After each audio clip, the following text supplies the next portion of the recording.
Welcome to this episode of Andy's Road Trip. This special edition will show you the highlights of Dead Man's Curve for 2025. It's located in Somerset, New Jersey, and it was a gorgeous day. We went on August 30th, and you'll see pictures of me and my friend Ron.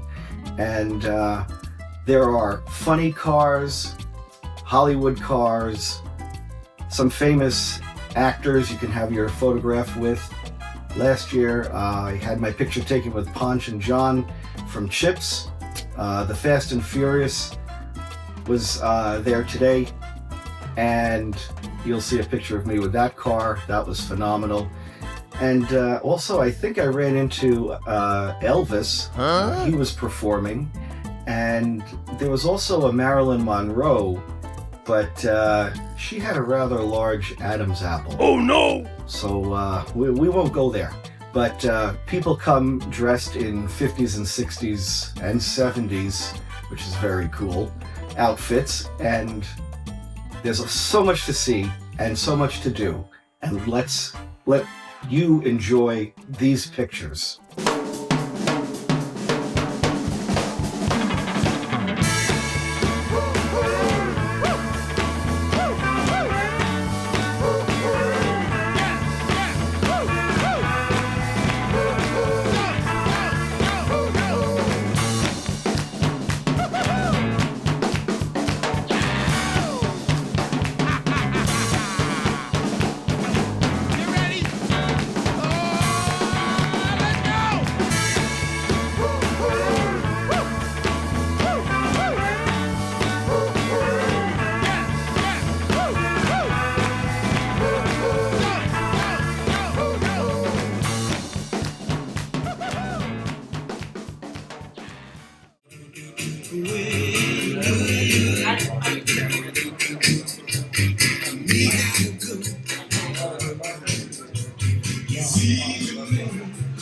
Siya na siya pa ako daw, kaya pa ko.